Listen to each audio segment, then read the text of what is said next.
Okay guys, babasahin ko to para sa inyo sa pinanganak ng March 1 hanggang 15. Okay? Ito ay para sa ipinanganak ng March 1 hanggang 15 ng March 2025 ang reading na to. Okay? At para to sa mga magsi-celebrate ng kaarawan mula March 1 hanggang March 15. Ang reading na to, ito ay mensaheng mahalaga for you kung sino man kayo na mapapadaan dito sa channel na ipinanganak ng March 1 hanggang March 15. Ito ang inyong message. Okay.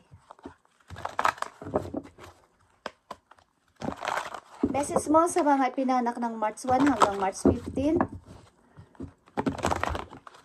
At ito ay napakahalaga na dapat ninyong malaman at bilang guide sa inyong paparating na kaarawan. Okay, March 1 hanggang March 15 na ipinanganak na mga energy. Titingnan natin ang message para sa inyo. I need ng 2 messages dito na napakahalaga na maaari may kinalaman sa inyong sitwasyon, pag-ibig at sa inyo mismong sarili. Message. Thank you. Okay, sa mga pinanganak ng March 1 hanggang 15, ito inyong message. Makinig kayong mabuti, okay? A challenge you can resolve. Withdraw from the drama of others. Have patience with yourself and those around you. Okay. Sa mga pinanganak ng March 1 hanggang 15, lahat ng mga challenges na inyong kinakaharap sa kasalukuyan ay mariresolve nyo. Okay? So, ang dapat nyo lang gawin ay huwag nyong pansinin ang mga taong madadrama sa buhay ninyo simula sa araw na to. At kumbaga ay magkaroon kayo ng mahabang pasensya sa mga tao na to na wag nang patulan. Pabayaan na lang. Okay? Kung may mga nagdadramang tao sa inyong pamilya, sa inyong nakasurround na mga tao sa paligid niyo, wag nyo na lang pansinin lalo na't kayo ay magsi-celebrate ng inyong birthday. Wag nyo silang pansinin. Okay? At ang mga problema na inyong pinagdadaanan ay mariresolve nyo to. Dumadaan kayo sa challenges. Sa mga ipinanganak ng March 1 hanggang 15 ang reading na to guys. At isa pang mahalagang message for you. Ito ay 5 of Wands. Maraming rival sa paligid nyo. Okay? Tingnan pa natin. At nandito ang King of Raphael is King of Cups. Na maaaring may dealing sa inyong Scorpio or fire sign. Okay. So nandito ang yes, it is safe to trust. The ability to accomplish many things at once. Follow your creative passion. Okay, sa mga pinanganak ng March 1 hanggang March 15 is safe kayo na ituloy-tuloy ang inyong mga naisip simula sa araw na to. Lalo na't may kinalaman ito sa inyong passion o sa inyong mga hilig. Okay, ito ay safe. Kumbaga ito ay inyong i-push. Okay? Maari ding may tao dito na pareho kayo ng gusto sa buhay na gusto kayong suportahan. So, kayo ay makinig sa tao na to. Okay? So, mahalagang message lang ang gusto kong sabihin sa inyo dito na dapat ninyong malaman ngayong kayo ay magsi-celebrate na inyong kaarawan na dapat ninyong sundin kung gusto ninyo. Tandaan na din at paalala bilang guide ninyo sa inyong araw-araw. Okay. Sa magsi-celebrate ng kaarawan mula March 1 hanggang March 15, ito ang inyong mahalagang message. Nandito ang King of Cups. Panatilihin yung kayo ay kalmado sa any situation dito sa inyong paligid, sa loob ng bahay at sa inyo mismong sariling sitwasyon.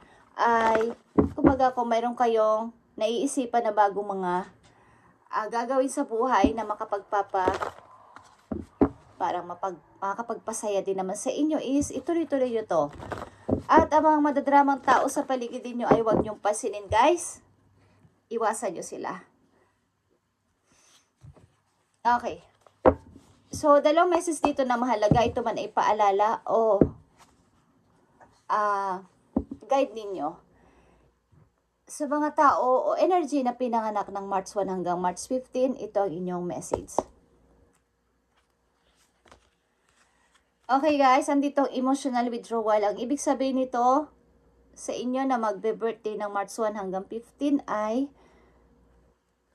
i-withdraw nyo na yung inyong nararamdaman sa inyong puso. Baga, mag-meditate kayo, mag-pray, pumunta sa mga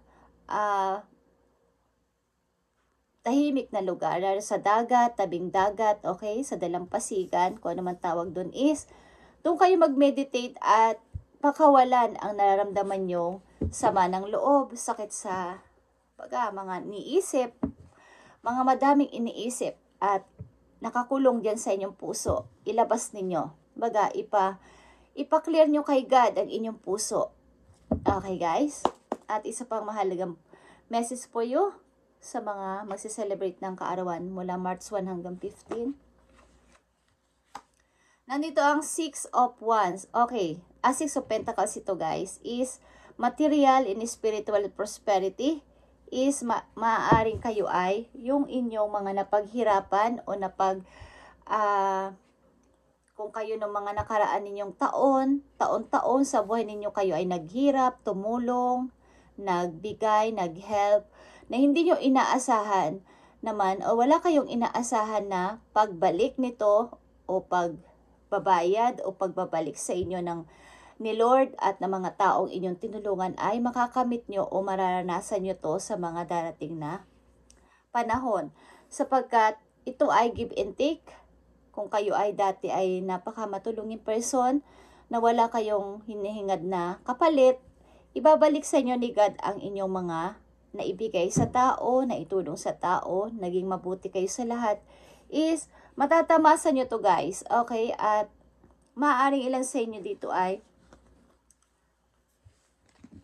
single din. Okay? At naghahangad ng makakasama sa buhay. Kahit na kayo ay mag-isa kasi kayo ngayon, kung kayo ay nag-iisa at naging maayos naman ang buhay at wala pang asawa is naghahangad din kayo ng makakasama sa inyong buhay na pareho yung tatamasahin itong inyong mga na-receive o mga na-achieve sa buhay. Okay. Message dito sa mga magse-celebrate ng kaarawan mula March 1 hanggang March 15. Tingnan natin at silipin natin ang inyong pag-ibig kung ano ang nangyayari.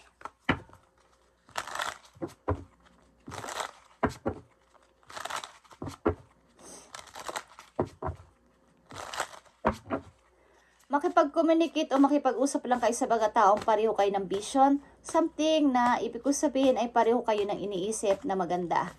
Lalo na sa pagkakapirahan. Positive lang. Okay, March 1 hanggang March 15 na mga si-celebrate ng kaarawan. Itong inyong message. At silipin natin ang inyong pag-ibig. Thank you. Okay. Unrequited feelings is here. There is not enough love to keep this relationship going in a healthy way. Maaaring kayo ay may mga naudlot na pag-ibig na hindi pa tapos. Baga, andyan pa yung feelings, andyan pa yung love nyo sa tao na to, pero wala na kayo o hindi na kayo magkasama. Okay? Sa mga nagsiselebrate ng kaarawan o magsiselebrate pa lang mula March 1 hanggang March 15, ito ang inyong message. Tignan natin ang mga paparating na message sa kayo. Kung kayo may mga tinatagong sama ng loob at hinanakit sa puso, is itry nyo mag-meditate guys. Pumunta sa talampasigan, sa matahimik na lugar, at pakawalan ito at sabihin nyo kay God na i-clear ang inyong puso. Para kayo ay magkaroon ng bagong emotion, bagong, yung masaya talaga, yung clear na yung inyong nararamdaman. Okay. Maaari din kayong mai-involve sa mga energy ng Scorpio, Aries, at Capricorn. Okay. Aquarius din nandito. At malakas dito ang Scorpio. Okay, water sign. Tingnan natin. Sa mga magse-celebrate ng kaarawan ngayong March 1 hanggang March 15, ito ang inyong message. Mga paparating na message na dapat ninyong malaman. Tingnan natin. Paparating na message sa mga magse-celebrate ng kaarawan ngayong March 1 hanggang March 15. Yeah. Maaari nga kayong lalabas, okay? Sapagkat kayo ay magsi-celebrate. Mukhang kayo ay lalabas with friends at pupunta sa, kumbaga may konting inuman, okay? Konting party-party. At ang ilan sa inyo ay merong mga anak, okay? Tingnan natin ang mga papati na message para sa inyo. Andito ang the Fool, okay? Pag-i-start ng buong tapang. At ito ay hinahangad ninyo o gusto nyo nang mangyari o nandyan na. Nag-i-start na kayo sa bagong buhay. Okay? Gusto nyo nang kumawala dito sa sobrang nasasaktan kayo o sobrang sakit na nararamdaman ninyo sa inyong kasalukuyan. Gusto nyo nang iwanan ito. Okay? At dito ang Emperor. Okay guys. Kung kayo ay Aries, andito ang Aries. At dalawa itong Aries na nandito. Mukhang kayo ay dapat na kayo maging in charge dito sa inyong magiging desisyon na to. Na pakawalan na itong nararamdaman ninyong hirap. O kung kayo ay kung saan naka-stuck is dapat kayo ang maging in charge dito sa pagde-decide. Simula sa araw na to. Okay? Message para sa mga magse-celebrate ng kailang kaarawan ngayong March 1 hanggang March 15. Tingnan natin pa ang mga message dito para sa inyo. Mukhang nahihirapan din kayo sa pera, guys. O nagkukulang sa money. Sapagkat ang ilan sa inyong nandito sa reading ay may kasamang mga bata o anak sa buhay. Okay. Napipigilan kayo ng inyong emosyon sa pag-i-start ng bagong buhay, bagong ikaw. But kailangan mo dito magpakatotoo at maging in charge sa decision na to. Walang iba ditong magde-decide kundi ikaw lang. Okay, tingnan natin ang message dito. Dalawang message dito na mahalaga. Okay. Pag-i-start at paglilipat ng bagong trabaho is naiisipan nyo din dito. Bagong work, bagong trabaho. Is naiisipan nyo din na lumipat sapagkat medyo boring na tong trabaho na to o medyo naka-stuck na ako dito ng napakatagal na panahon, maybe 3 to 4 years o 7 years, is gusto ko na baguhin ang aking trabaho. Tinampan natin ang message dito sa magse-celebrate ng kailang kaarawan, March 1 to 15. Ito, message for you. Nandito ang Thief. Okay. At community din is here. Bagong komunidad ito at mag-ingat kayo sa mga taong bago ninyong mga kakakilala pa lang at huwag kayo masyado magtiwala sa mga makikilala nyo, lalo na't mga baguhan pa lang kayo sa isang lugar, huwag kayo masyado magtiwala. Okay. Napakahalagang message sa magse-celebrate ng kaarawan ngayong March 1 hanggang 15. Ibigay mo ang tamang message para magkaroon sila ng guide sa kanilang araw-araw na pamumuhay. Spirit guides from heaven. Ibigay mo ang tamang message. Ibigay mo ang message sa kanila na gusto mong sabihin. Thank you. Nandito ang blackout distraction. Okay. Your life purpose and other priorities need your undivided attention. So it's time for you to take charge of your schedule and working environment by turning off electronics and avoiding anyone or anything that distract you from what's important. You already know that these distractions are and you have the power to responsible block them out. Okay, katulad ng sinabi ko, mag-i-in charge kayo ano man ito nakakapag-distract sa inyo, mga tao man to sa paligid o nakaka-distract na mga electronics na maaaring nakakahadlang sa inyong pag-i-start ng bago sa buhay o mga bago nyong gagawin sa buhay is may mga pwede sa inyong nakaka-block. Blackout distraction, okay? Sa mga magsi-celebrate ng birthday. Ngayong March 1 to March 15. At napakahalagang message pa para sa inyo. Galing sa inyo spirit animal sapagkat ito ay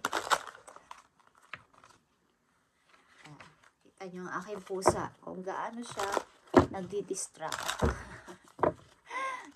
Pero di ko pinapansin yan. Katulad ng inyong unang message, huwag niyong pansinin ng mga madadramang tao sa paligid. Nagpapapansin. Pinanganak ng March 1 hanggang March 15, ito ang napakahalagang message for you. Tingnan natin.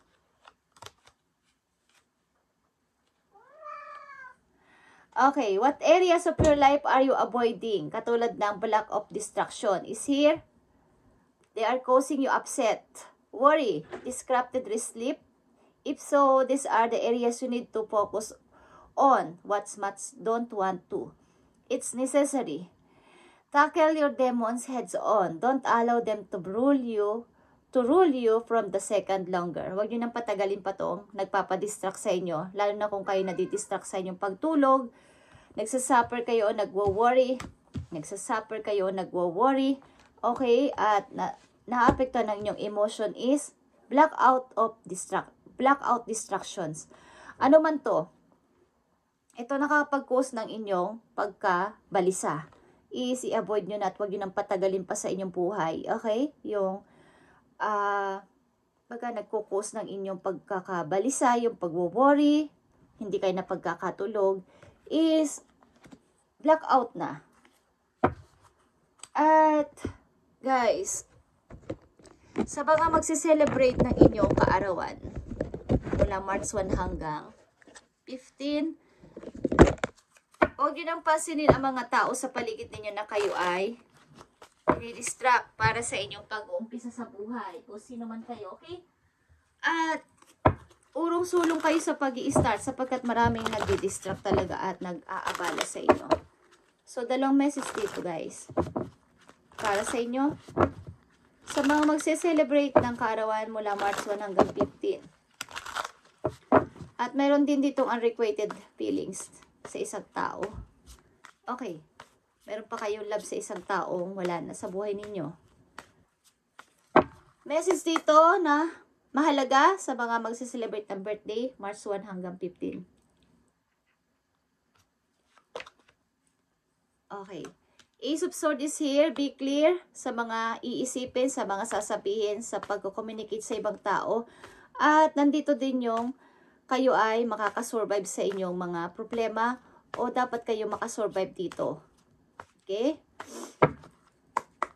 Isa pang mahalagang message dito. Okay. Ace of Cups is here. Pagtanggap sa mga bagong offer, lalo na sa love o sa bagong emotion na dapat yung papasukin sa inyong puso,